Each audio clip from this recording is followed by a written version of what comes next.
Welcome to the Transforming Trauma podcast. Transforming Trauma is presented by the NARM Training Institute. I'm your host, Emily Ruth, and I'm so glad you've joined us today. Hi, Transforming Trauma listeners. We're so excited to share the power of healing from complex trauma with all of you. It's inspiring to know that so many of you tune in to learn about how healing from complex trauma is possible. Are you interested in deepening your understanding of NARM? We're excited to present The Inner Circle, NARM's online learning community. Each month, members receive direct mentorship from NARM creator Dr. Lawrence Heller, NARM training director Brad Kammer, and other NARM faculty as they present NARM demonstration sessions and provide extensive debriefs on applying NARM with real clients. They also present live topic webinars that deconstruct the various elements of complex trauma. Members also get access to archived material and other learning resources, as well as access to a private Facebook group with other professionals learning NARM around the world.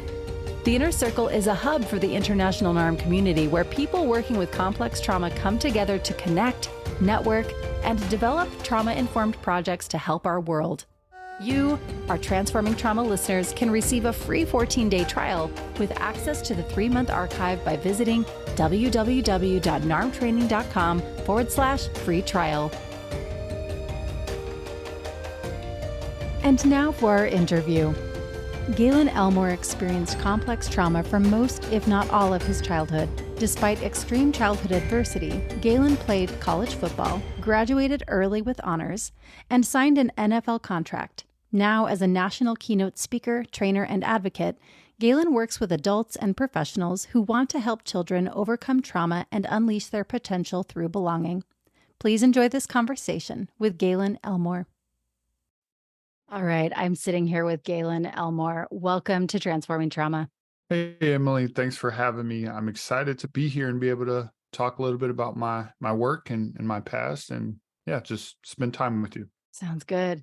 Yeah, and actually that leads right into the question I usually start with, which is what is it that you're hoping that our listeners will get out of our conversation today?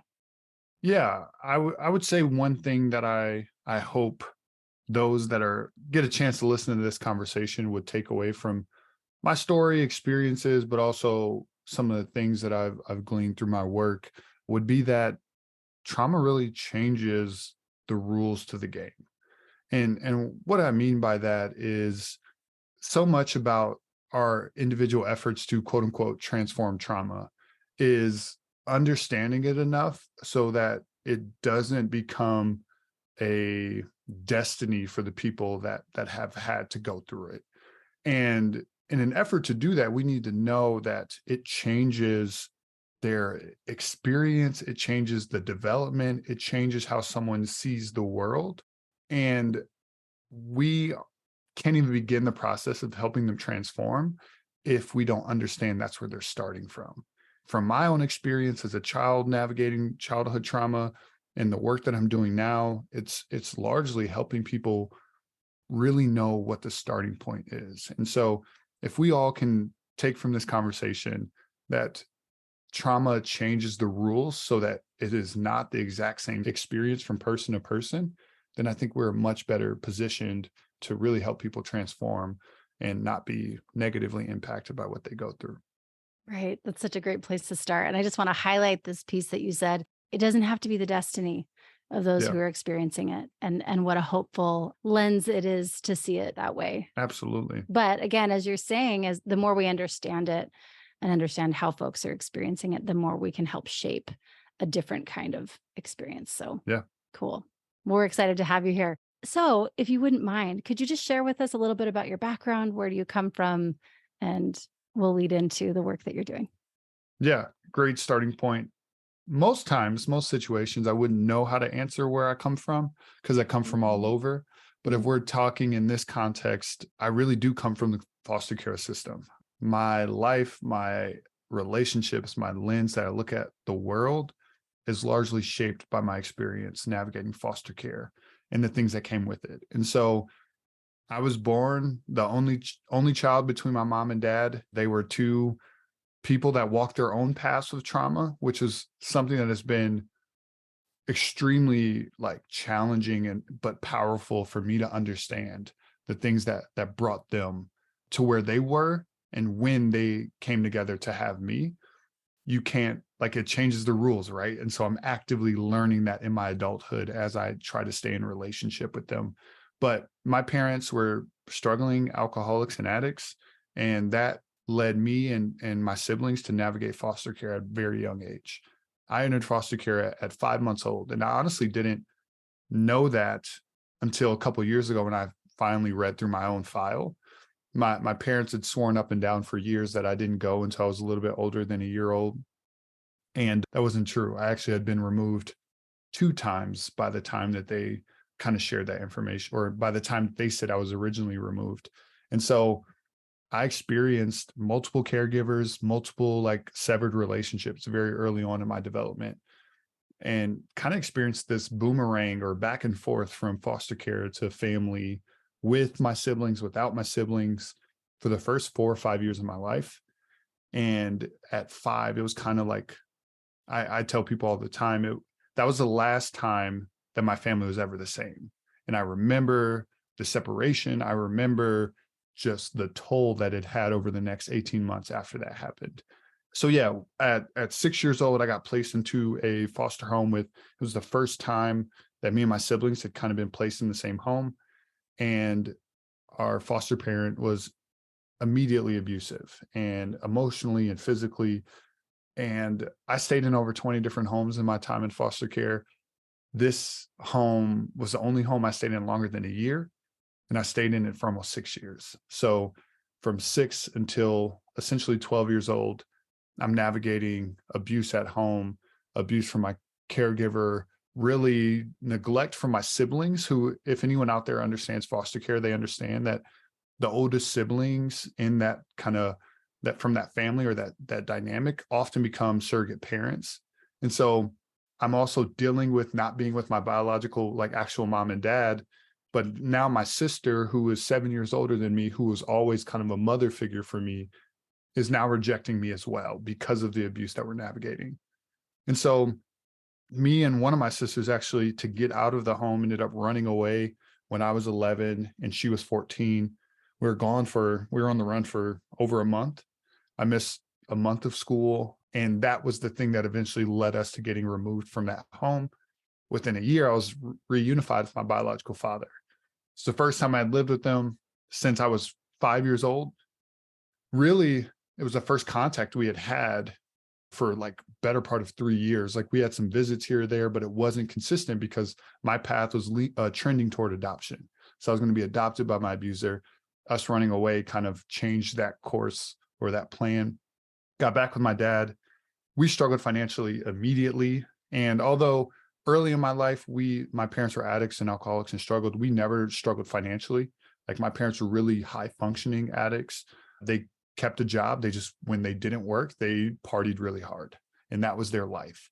And even in foster care, didn't experience food insecurity, didn't experience housing insecurity. So at 13, really struggling, me and my dad on our own, but terrified to get system involved again. So we're struggling in silence. My dad starts to relapse. He starts to struggle with his depression. We start to fight. And so there's a physical abuse that's happening there when I was 13 years old and 14. We experienced the next couple of years housing insecure, so homeless, on like staying where we could, living in random buildings. Eventually we got on my feet my sophomore year of high school. And I started to believe that, like, I didn't have to live in fear of things going like left, things going the wrong way after experiencing some good. And so I really felt hesitant to believe like this time is different. But we had a home, I had my own room. I was 16, I was about to get my license and get a car. Like, everything felt like, okay, the dark clouds are parting. Here is what I've battled 16 years of my life for. And then my dad was arrested my sophomore year of high school. And it crushed me. I felt like all of it was for nothing. I felt like I was starting to think about a future, hope for a future. And I just felt like my legs were cut out from under me. And I made the decision in my head that I was going to drop out of high school, that I was going to try to get emancipated. I felt like I was smart enough to get my GED, and I was just going to start working on my own at 16 to take care of myself. But really, more than I wanted to take care of myself, I didn't want to trust anyone else to take care of me. And so was going to drop out, my dad and my high school football coach, who was also a teacher in the school, kind of worked behind the scenes to make him my temporary guardian. So I moved in with my high school coach, and through that time, just experienced a rhythm and a routine and a structure that I hadn't before. Like, although I was with my dad, my dad treated me like an adult. He was like, as long as you do what I ask you to do, you stay out of trouble. Like, you can go where you want to go. You can like really do what you want to do. There was this, we had been through so much. So when he got back, he was like, I'm not going to treat you like a baby. Like, you've experienced some adult things. And so it was like the first time that I had a sense of structure and really strict routine. And my dad was a strict person, but as far as boundaries and freedom, like there was none of that. So I'm like working out, I'm training, I'm applying myself athletically. And eventually a year after my dad got arrested, I had scholarship offers to play Division I football. And I eventually graduate and do that. I attend the University of Minnesota, where I played and started games for the better part of 3 years. I got my degree early, did a year of grad school, and then eventually signed an NFL contract. And really, in college, I started to really see the NFL as an option to solve all of my relational issues, solve all, like my family, my biological family, we weren't close or we weren't connected anymore because we didn't have money, right? My parents used because we didn't have money. My siblings and I weren't close because we didn't have money. So it was like this opportunity to reach that level was really, in my eyes, the savior for all of the things that were traumatic and disappointing in my life. And even with my relationship with my high school coach and their family, like I felt in limbo between all these places in my life, and I didn't really feel chosen by anybody. And so the NFL was going to be the thing that did that for me, was going to be the end all be all. I got there and was really like smacked in the face with the reality of like, my trauma is not going anywhere. And there's not a thing I can achieve or do in life that will erase this thing from my experience if I'm not willing to do the work. And even if I do the work, it's not going to erase it. I'm just going to adapt and learn how to like go about life as acknowledging this part of who I am. And going back to that thing of like not being a destiny, but still being a part of our reality. And so I ended up quitting football, and I knew I wanted to go back and immediately serve youth communities that experience similar things. So housing insecurity, food insecurity, foster care, abuse, neglect, homelessness, all of those things, and loved it, but really saw a passion, the capability, and opportunity to step in and work with the adults in their life. And really one of the probably most impactful experiences or memories that I had was I felt like there were well-meaning adults in my life when I was a kid navigating abuse and trauma that cared about me. But when they heard a success story or a positive example of someone overcoming it, they kind of like wagged their finger at me of like, Gaelin, if they can do it, you can do it too. Instead of giving me the necessary support to do that, it was just more like, see, like now pick yourself up by the bootstraps and figure it out. And I knew if I ever like got on that side of it, I would never be that person. I would never give someone a reason to not support the kid that's right in front of them. And so I started to work with professionals, and through that time had really started to try to process the trauma and how it showed up in my life, how it was impacting relationships, and how it impacted how I saw the world, how the rules kind of changed for me, and stumbled into belonging. Belonging, a lot of people that are listening might understand it through a diversity, equity, inclusion lens, which is definitely applicable in that space. But when I heard it and I was introduced through that space, I knew there had to be more.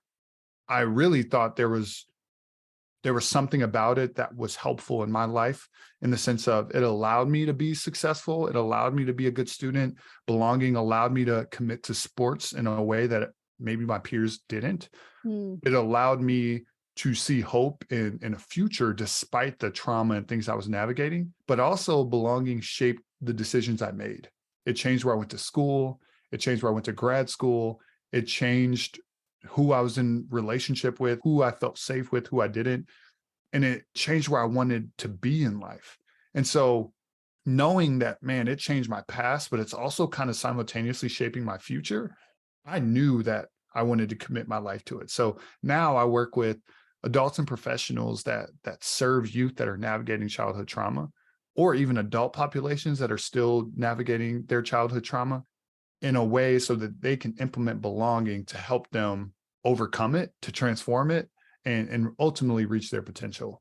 So that's what I do now. That's the quick spark notes. I tell people the spark notes of kind of what I went through. And yeah, I'm excited to be able to dive a little deeper into those. Oh, I'm feeling so much gratitude for your willingness to share your story and also just looking over, what you've put out into the world. One thing, is it okay if I read just a little snippet from your website that really landed for me? You say that the journey to helping youth with adverse backgrounds heal, love, trust, and reach their full potential begins with adults understanding the gap and Yep. committing every day to champion belonging. Yep. Yeah, I'd love to hear more about where you did experience belonging, because it sounds like Yeah. one of the places was in sports and there were maybe some relationships where you felt it, but I wonder, could you talk a little bit about that? Yeah, absolutely. So in the abusive home that I lived in from basically kindergarten till into fifth grade year, I never got to play sports. I never got to be a part of it. I never did any extracurriculars. So that's years of my childhood where I'm not experiencing belonging outside of school and outside of church. Like that is it. Those are the only places I occupied. And so when I was out of that home and I was placed into a new foster home going into my sixth grade year, I didn't ask for much, but I knew it was like, wherever you send me, I need to play football. Like you need to let me play sports. I'm in love with this game. And I want everything from everything within me. I need to be a part of it. And so they obliged, they honored it. And so I go in preparation for my first football practice. I watched every movie clip, every YouTube video, anything I can get my hands on in preparation for my first practice. Like I had first day of school jitters like crazy. And I go to practice. For the most part, the first practice isn't anything eventful. It was kind of underwhelming. Like I didn't get yelled at, but I also didn't get praised. It was just, I'm flying under the radar. And eventually we do this drill called the Oklahoma drill, which is the most stereotypical, prototypical football drill. You see it in all the movies, you see it in all the videos, all the dramatizations of football. So I knew as soon as our coach said it, it was going to be a big deal. And I started to like hide in the back of the line. I was a big kid. I could not hide, but I tried. And eventually it was my turn and I go up and I'm going against two of my teammates and it's just me. And being a kid that navigated abuse for so long, that trauma shaped how I saw the world. One of the ways that it shaped it was I needed to know the rules of engagement before I did something. I needed to know the guardrails so I could stay within the boundaries and minimize the trouble, the harm that I caused other people or myself. That's the lens that I saw the world. Mm-hmm. And when I was at practice or this drill, I asked my coach, I was like, hey, coach, what's the snap count? The snap count is really the cadence that everything starts. It's really something only the offense knows. So if you are a fan of football or not, offense is the people with the ball, defense is the people not with the ball. And so in this drill, I was on defense. I'm not supposed to know the snap count, but in my head, this is showing up. I'm not familiar with football yet. So I'm asking like, coach, like, what's the snap count? He tells me it's on 2 and it wasn't. So I get down on my stance, I get ready, and I'm just thinking to myself, Gaelin, don't be the new kid that messes up the drill. Like, just because you're excited, like, calm down, relax, it'll be okay. And I'm just thinking that, repeating that in my head. The two guys I'm going against go on the first snap count. I haven't moved. Next thing I know, my head hits the ground. I'm looking up at the sky, and my whole team's laughing. And tears just started to fill my eyes. And I got up. They had moved on to the next people in the drill. I got up. I like grabbed that kid by his jersey, pulled him back, and I looked at my coach like really intensely and said, "We're going again." And he eventually like concedes. He brings the other two guys back up. And as I got down on my stance, my coach said again, "It's on 2." And I remember thinking to myself, like, I don't care what you say. I'm moving when I feel like I need to move. And I go on 1. They go on 1. I end up pushing one kid on the ground. I drove the other kid out of the drill, and like everyone swarmed and celebrated me. And from that moment on, I was hooked. I knew that I'm not celebrated like this in other places. I don't know what this feeling feels like. I'm going to do everything in my power to experience that as much as I can. But at the same time, it's also communicated to me that the same things I feared in my normal relationships, that I can't show up as myself, that I can't really trust other people, and that if I'm going to have any success in life, that I needed to dig my heels in, bite down, and fight like there's no tomorrow to come out the other side of it. So it really shaped my experience, but I knew, hey, I can be good at this. So football and sport became a primary pathway for me to experience belonging. And I understood that. I processed that. Where I didn't know how to process it, when it wasn't really as clear that it was dependent on what I did. So in the classroom, right? I was a good student, but I also caused a lot of trouble. Like the way that trauma manifests itself in a fourth grade boy is a lot of like hyperactive behaviors. And people just kind of wrote me off as that. But me getting rewarded for my performance in a classroom wasn't as clear as it was on the competitive field. And so there were relationships with teachers, with janitors, with bus drivers, with lunch ladies that were extremely powerful, but confusing to process for someone who's like, everything in my life is good and bad outcome of what I do. And so I didn't understand those times. So there were moments where there's one time that I experienced abuse at home, and the abuse was bad enough that they didn't allow me to go to school the next day. And the next day wasn't like an abuse filled day. It was just like torture of like, I'm here and I'm this anticipation of I'm home alone. I want to be at school, but also this like negative self-talk that school is better off today without me there. And I remember watching the clock and thinking, okay, they're going to music class now. I bet the people that sit next to me, Ethan and Jamisha, I bet they're like excited, like, man, Gaelin's not here today. And like, I'm just, all these like negative soundtracks are playing in my head. And so I go to school the next day and I was committed to having a bad day. I knew, I was like, man, yesterday sucked. The day before that sucked. I'm going to go in here and yeah, they might've been happy I wasn't there yesterday, but they're going to be really upset I'm there today. And I was committed to having a bad day. And I walk into my classroom and my teacher was off in the corner helping someone. And I remember as I'm going to my cubby to drop off my stuff, she just yells across the classroom. She was like, Gaelin, so happy you're here today. We really missed you yesterday. And all of that stuff I was carrying just like fell off of me. And I was so happy to be there. And I was so excited and I felt so seen. And there are parts of that, maybe any kid that missed the day might have gotten that same response. But a kid that was navigating trauma, that was navigating abuse at home, like it meant the world. And so there were safe spaces, relationships that I had that really were impactful for me and allowed me to experience belonging in a way that I felt safe, and I felt valued, that I felt like I mattered, but it didn't make sense anywhere else. It was like that relationship with my teacher does not make sense when I'm at home or when I go to church or when I'm navigating in the courtroom with my parents on trial. Like, no, it makes sense nowhere else. And so as a kid, I didn't know how to process it. When I look back on my life, I know that those things kept my head above water. I know those things kept me coming back in a way that I was going to continue to experience things that were good for my soul. And I couldn't imagine not having that. I couldn't imagine where I would have went or what I would have thought or how I would have shown up in any space in my life if I didn't have those segments of belonging in the midst of some of the most traumatic times in my childhood.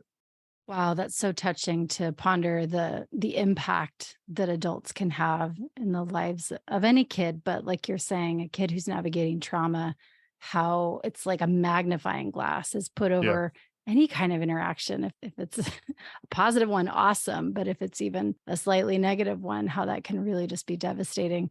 I wonder if how you're relating to that moment with the coach when he first told you the snap was on two.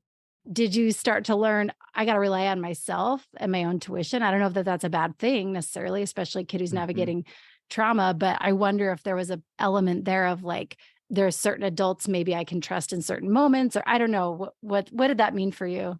I think it reiterated things that I felt in other spaces, right? Like it's not too often that you get to experience this totally new, fresh environment. And so I had never been a part of a sports team. I had no idea what that Yeah. felt like. I only saw it from a media sense. And so it was like, it was a clean slate in my eyes. It's like, hey, I don't know what to make of it, what to not. And so it reiterated that I am on my own. Like I can't really trust people. And I felt I was hard on myself for trusting them. Yeah. Right. And the tough part about that is like, we want kids to trust. Here I am beating myself up because now I look weak and I look vulnerable and I look like I don't have as much toughness or importance as other people. And another element of that that really created a spiral and solidified the fact that I didn't need to invest was I really processed and felt like, man, I don't have a like all my teammates' parents were at practice. Like they were sitting in chairs watching. Yeah. I'm a kid in foster care. I don't have a representative out there. Like I got dropped off.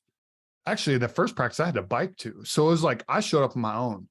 If Brendan was the person in my shoes right now, would his parents stand up and stop practicing? Like, hey, there's no way you do that to my son. There was this like processing of like, this is happening specifically to me because I don't have the same value or relational protection that other people have. And so it even created a harder shell of like, there's no way I'm going to let that side of me down because it's me or nobody. And so it just created this response and that I felt in life, but I developed in sport of my back's in the corner. I'm swinging. Like I'm doing Mhm. everything in my power to fight my way out of this. And the thing about trauma is that and this is where it changes the rules, right? It changes your ability to process what is helpful, what is harmful. Mm. Because the mere like chance that I process wrong and I become harmed because of it is worst case scenario. So that you know what? I'm not going to process anymore. Everything is getting thrown into the same bucket. And so that is how I'm going to respond moving forward. It just solidified this belief like, yep, I'm not trusting anybody. I'm not giving anyone a chance to harm me, even if it means I push away people that are trying to do right by me. Yeah. And that's where it changes the rules because there were people along the way, foster parents, social workers, friends' parents that were trying to be helpful, that wanted to be helpful. But I was so hardened against the idea of help because I'd been harmed so much that there was no way I was going to give them a chance. Oh my gosh, that makes so much sense. I was having a conversation with someone who gave permission for me to ever share this, but they were talking about how they were in a text conversation and the other person had messaged kind of like, "Well, what are you thinking? Like, what are you thinking about it?" And they immediately read it as like, "What are you thinking?" And how Yeah. that totally changed the trajectory of the conversation and it turned into this big thing because in their lives and the trauma that they had experienced, they Yes. immediately were reading into everything from people like you said were trying to be helpful. There's just kind of a protective lens that you kind of have to put on to protect yourself. So anyway, that's what I was thinking about when you mentioned the coach. I was like, oh my gosh, a kid in your position. There's so many ways you could have read into that or, Yeah. sensed. So I appreciate you kind of sharing what that was. There was another little line in your website where you said, I often believed that I wasn't allowed to dream. And that was another piece that really hit me. I thought, oh, for a kid who feels like you're not even allowed to dream, that, for a lot of kids, that's kind of how they survive or how they Yeah. navigate is they dream of something better and like that's going to get them through. But when you feel like you're not even allowed to dream, what are you hanging on to? Yeah. It's your commitment to survive. And this is where like understanding in my adulthood, the neuroscience behind it, like our brain's primary function is to survive. Now, that's true for everybody. Like our brain wants us to wake up the next day, but our experience alters what we define as survival. So, for someone who grows up in this really affluent, safe, connected childhood, survival might mean I need to have a really good job. I need to be able to have a certain level of income and status, and that is surviving in my eyes. For a lot of people, that is dreaming. That is hope. Yeah. Surviving in my sense was like, I don't want to be abused today. Like, I need to make sure I ration my food. So if there's a meal later in the day that I can't eat, physically can't eat, because that happened a lot. There's a meal I physically can't eat, that I have something left over to keep me from starving and not sleeping at night. There's a different idea of what survival is. And so when we think about the neuroscience of it, of like, the trauma lessons are like, lowers our brain's ability to think extended future. It changes how we process and understand the things that are happening right in front of us. And so, yeah, it was literally just this commitment to survive in hopes that future me will be able to reap some of the benefits of what I was going through. And me and my wife talk about it all the time today. Like, I genuinely compartmentalized parts of my life because I felt like as a kid, that's what I had to do to have some semblance of hope, right? It's like, okay, this is just where I'm at now. And then when we transition out of the abusive home, it's like, okay, now I'm moving into this next season with my dad. It should be different. And so I like created this box, and then it wasn't different. And so I'm just continuing to kick the can down the road instead of actively working toward a future. It's really being optimistic that I have a chance at one. So yeah, it's hard because when we serve, and this is why I really, really focus on adults and professionals, is that when we serve kids going through hard things, going through trauma, navigating ACEs, things like that, we solely focus on like, think about the horizon, think about that future, think about, and they use that as the North Star for all their decisions. The rules have changed. They don't even like, why would I care about high school when I'm in fifth grade and I don't know where I'm staying when I go home today? Yeah. Like, that just, it's not logical. The rules do not apply anymore. Yeah. So if we are going to serve them as effectively as we want to, because that's the only reason they're in this work, then we need to understand that it's changing how they show up. So how can you meet immediate needs right now? Like a kid walking in your classroom, like totally defeated at the beginning of the day. Well, yeah, I can ask him like, hey, you missed these assignments yesterday. We had a test that you have to make up. When do you want to do that? Instead of doing that stuff, I'm focusing on like, and honoring his absence and acknowledging like, you are a valued member of this community. Like, we missed you. We missed your personality. We missed the jokes and your humor and your leadership and all these positive traits. That opens me up to like, okay, when am I going to take my test? When am I going to make all these things up? It changes the interaction in the relationship. That's so beautiful. There's a word we use often in NARM, and that's heartfulness. And that's what you're speaking to for me. It's like when we as the adults can show up with heartfulness with these kids who are navigating such hard things, they feel into that. And like you're saying, it just opens up new possibilities that if they weren't able to connect in that way or feel valued in that way, that other stuff doesn't even matter to them. I love that. It's not even on their radar. I love that word, heartfulness. That's beautiful. Yeah. Yeah. Wow. I'm just really appreciating everything that you've shared so far. And I wonder if there's anything else, any other stories or experiences. You have so much wisdom just pouring out of you. We love hearing this. But is there anything else that you'd like to share with our listeners? Yeah, I thank you for asking. I think one experience that has been really helpful in my work with adults and professionals of really communicating how things are really different. Yeah, me experiencing that in sixth grade with my football coach of like, I'm not processing what is harmful, what is helpful in a moment-to-moment interaction or instruction that is being given. That seems very like, that's low-hanging fruit, right? People can disregard, okay, that's a small situation, totally see how that shows up. But how does that show up in really like what feels like a life or death? Like it is life-altering interactions. And so I want to go back to my sophomore year of high school. My dad got arrested. So I had went 3.5 days without speaking or hearing from my dad. And so it had been a whole weekend and some change. And I didn't tell anyone that he wasn't around.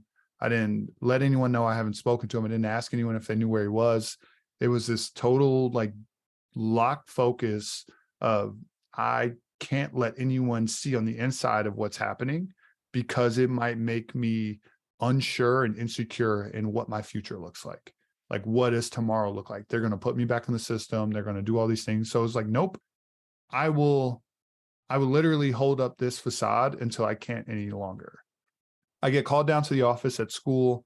I go in, and in the office, the superintendent, the principal, athletic director, both football, basketball coaches, and all our school counselors are in there waiting to talk to me. And I sit down, and even in the face of all these, like the most powerful professionals in our school district, they ask me what happened to my dad. I still continue to lie. I continue to tell them like, yep, saw him this morning, saw him, like all these things. Eventually they have information I don't have, and they're poking holes in my story. And eventually they're like, Gaelin, we know you're not telling the truth. Your dad was arrested on Friday. We got a call from the county jail. He's not getting out anytime soon. We need to figure out what's going to happen next. And really, I blacked out in that office. I don't remember anything else they said. I feel like we were in there for a much longer time than what I recall, but I was just thinking about what was my next move. Like, I'm vulnerable. I'm caught off guard. Like, I knew I needed to get out of there. And so I left, and I was like, I'm going to my locker. I'm getting my stuff. I'm going to walk out. They eventually let me out. I walked in the hallway, and I just broke down in tears. Just started weeping in the hallway, because it felt like the biggest weight I ever had to carry. Like, foster care, like it was like all future or past me's did what they did to get me here, and now it's going to all be for nothing. And so it was really hard. And eventually I got the courage to stand up. And as I stood up, high school coach was right there. And before I even knew it was him, he just started speaking to me. He was like, hey, Gaelin, I can't imagine what you're thinking, feeling, going through right now. I don't have all the answers, but I want you to come stay with me and my family until we figure it out. And like I tell people all the time, one of the most selfless, beautiful, cool gestures anyone in my life has ever made, even to this day. And I was totally unmoved by it. I was totally committed, like thinking in my head, like, thanks, but no thanks. Like, I've been down this road before. Like, you were armored up. Yeah. You were like, can't be vulnerable, can't lean into this. I had these kind of encounters with foster parents who literally signed up to do this work that gave up on me within weeks. Like, I was like, I'm not moving into your house and then getting put into a foster home. Like, I'm just not doing it. And so he told me like where to meet him, like find him after school. I was like, okay, cool. And just to end the conversation, went to my locker, was getting my things to walk out.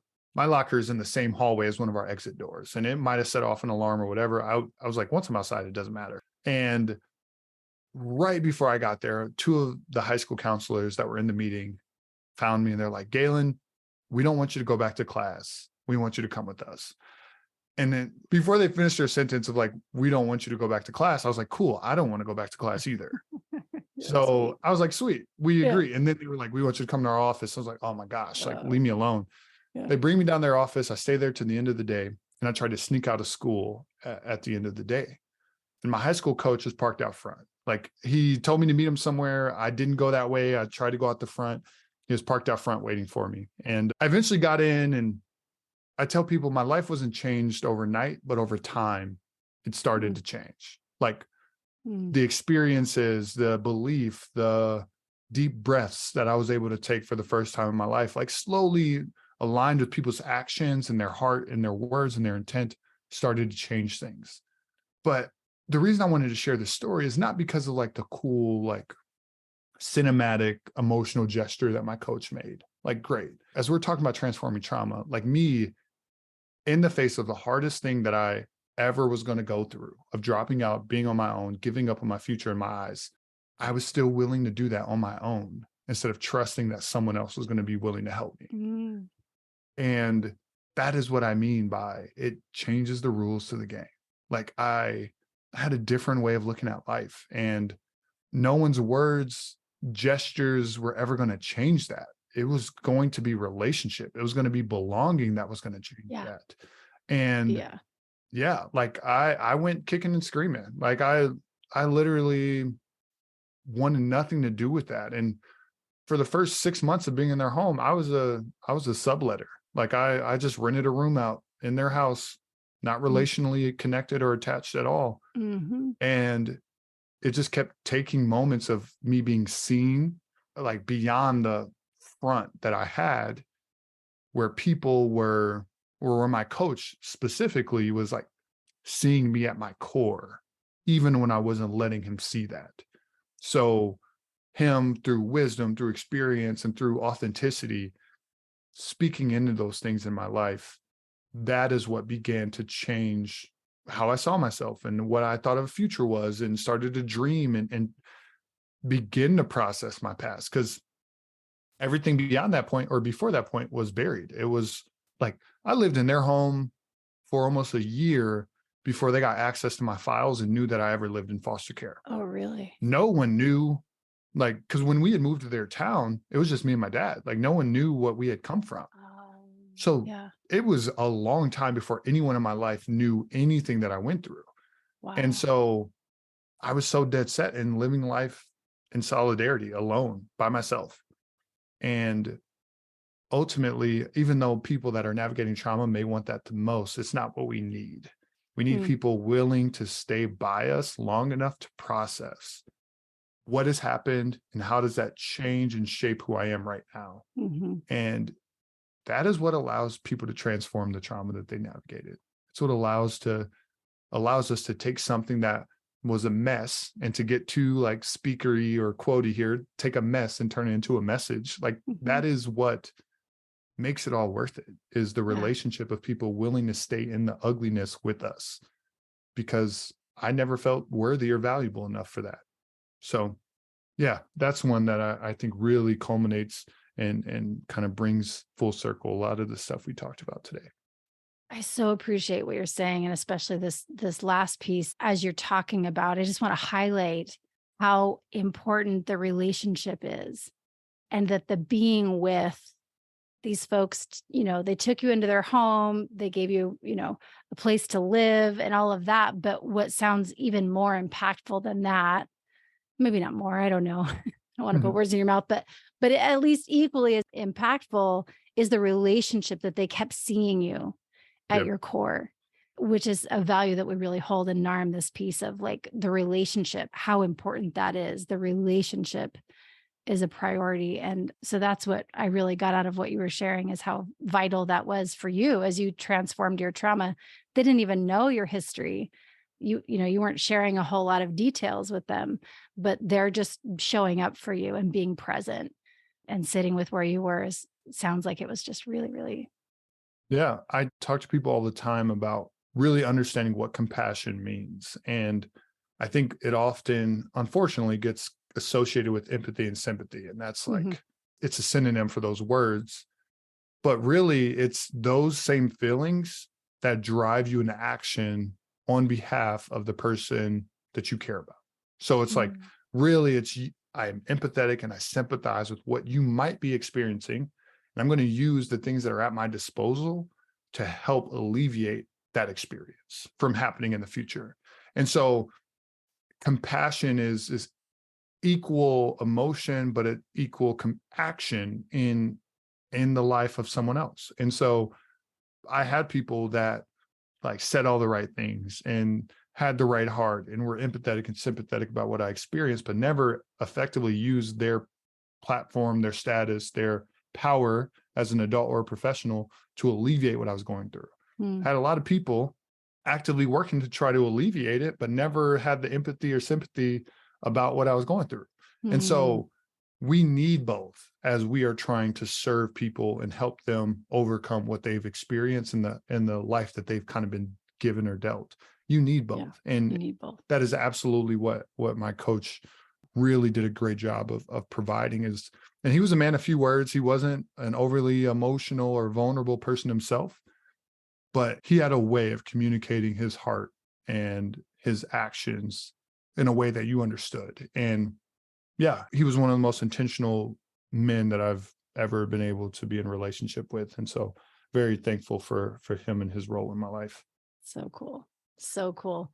Yeah. And in my brain, I'm thinking, Yeah, you'd probably heard a lot of words from a lot of people that found out Yeah. maybe they weren't trustworthy. So it probably, in some ways, was nice maybe to have someone who didn't speak a whole lot, but just showed up. It's really cool. Yeah. And even today, words mean very little to me. And it's like, Yeah. how are you showing me that you mean what you say? Yeah. Because there were a lot of friends' parents, there were a lot of well-meaning adults that said beautiful things of like, Gaelin, I would love for my child to be like you. I would love for, I'm going to do everything in my power to get you out of that home, or we're going to get licensed and we're going to like bring you in our home. Like all these things that are sweet, and you're communicating in some ways what you like, how much you care and what you think about me, but it means nothing. If anything, it's detrimental if you're not going to follow through on them. Yeah. And time and time again, I just felt like people didn't follow through, including my own parents. So yeah. It didn't really matter who it was. Wow. Well, thank you again for sharing. Yeah. I know it's just a snapshot of like everything that you're going out into the world and you're sharing. How can folks find you and be in touch with your work? Yeah. I have a website I think will be linked somewhere. It's in the show notes. Yep. GaelinSpeaks.com. My email and everything is accessible there. And then I'm on social media. Instagram is probably where I'm most active with engaging with people. Twitter is it'll just be sports takes, and like that is really not a place where I use it as a platform. But yeah, any social media, I'm pretty sure I'm the only Gaelin Elmore out there. So you can look me up and I'll happily engage. Awesome. Well, thank you again. I'm excited to continue following the work that you do. I know that you do speaking events and you work with lots of folks who are helping to guide these young ones who have been through a lot. So thank you again for the work that you're doing. Yeah. And with that, we're excited to keep following you. Yeah. Thanks, Emily. Thanks for the work you guys do at NARM, and thanks for having me. Thanks so much for joining us for today's episode. To find more about our guest and their work, check the show notes or visit us at narmtraining.com/transformingtrauma. Are you interested in deepening your understanding of NARM? We're excited to present The Inner Circle, NARM's online learning community. Each month, members receive direct mentorship from NARM creator Dr. Lawrence Heller and NARM training director Brad Kammer, access to NARM demonstrations with extensive debriefs, and the opportunity to engage with the Hub for the International NARM community. Dive in with a free 14-day trial and access the 3-month archive by visiting www.narmtraining.com/free trial. Thanks to Andrea Klunder and the Creative Imposter Studios for producing and editing, to Tori Essex for our album art, and to Brad Kammer for the creation of this podcast. We look forward to building community, connection with you, and changing the world by transforming trauma.